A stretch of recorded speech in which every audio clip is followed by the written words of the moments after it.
دنیا کی کوئی بھی عورت دھوکے باز سے محبت نہیں کر سکتی، چاہے اس کی کوئی بھی قیمت ہو۔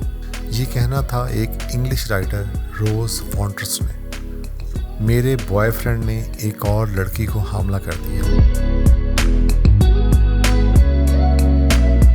جب میں صبح اٹھا تو میرے واٹس ایپ پہ یہ میسیج تھا اور پوری سٹوری تھی۔ یہ میں آپ کو سناتا ہوں اور اس مسئلے کا حل بھی ڈھونڈنا ہے اور آپ نے بھی کامنٹس میں اس مسئلے کا حل بتانا ہے۔ ثنا لکھتی ہیں فیصل آباد سے کہ مجھے معاف کیجیے گا مرشد پاک، مجھے نہیں پتا کہ آپ میرا مسئلہ حل کر سکتے ہیں کہ نہیں، لیکن آپ کو کم از کم مسئلہ بتانے سے میرے دل کا بوجھ کچھ ہلکا ہوگا اور آپ اس کو حل کر دیں تو آپ کی مہربانی ہوگی۔ وہ لکھتی ہیں کہ میری عمر تقریباً 22 سال ہے اور میرا جو بوائے فرینڈ ہے اس کی عمر بھی اتنی ہے۔ ہم پچھلے 2 سال سے ڈیٹ کر رہے تھے اور ہم نے زندگی میں یہ 2 سال اونچے نیچے حالات اکٹھے دیکھے تھے۔ ایک دن اچانک میں نے اس کا موبائل پایا اور اس کو میں نے اوپن کر لیا تو اس کے اندر ڈیٹنگ ایپس تھیں جس میں وہ بہت سی فیمیلز کے ساتھ میسیجنگ کر رہا تھا۔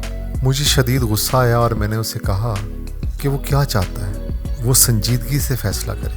آیا میرے ساتھ تعلقات میں رہنا چاہتا ہے یا نہیں، میرے ساتھ شادی کرنا چاہتا ہے یا نہیں، چاہے تو وہ اس کے لیے کچھ وقت لے لے۔ اس نے کہا ٹھیک ہے، مجھے کچھ ٹائم دو۔ تقریباً 1 ہفتہ گزر جاتا ہے اور 1 ہفتے کے دوران ہم فون پہ اور میسیجنگ پہ ذرا سخت بات چیت کرتے رہتے ہیں، لڑائی ہوتی رہتی ہے۔ بہرحال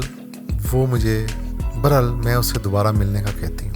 اس سے پہلے کہ میں آگے بڑھوں یہ بتا دوں کہ مجھے ابھی تک تو وہ ایک بہت اچھا ساتھی، خیال رکھنے والا، پیار کرنے والا اور بہت ہی نائس پرسن اسے میں جانتی تھی، لیکن اب کچھ دنوں سے اس نے بہت سارا چڑچڑاپن اور رازداری سے کام لینا اور بغیر کسی وجہ سے غصے میں آنا، یہ اس کی عادات میں شامل ہو گئی تھی، جو میرے لیے بڑے اچنبھے کی بات تھی۔ بہرحال اس نے بڑی آئیں شائیں بائیں کی اور اس نے کہا کہ میں یہ جو چیز ہے نا، اس کے اوپر میں بالکل بات نہیں کروں گا۔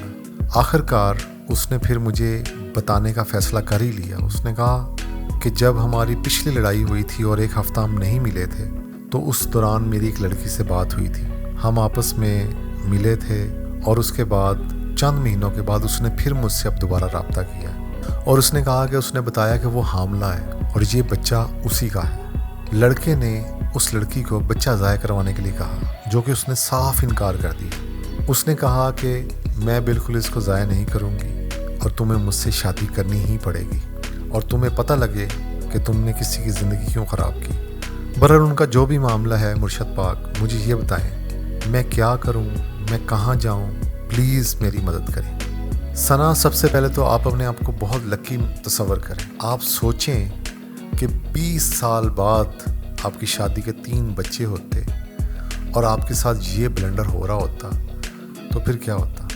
تو اس لیے میرا ایڈوائز یہی ہے کہ آپ اپنے کو لکی تصور کریں اور اس سے پیچھے ہٹ جائیں۔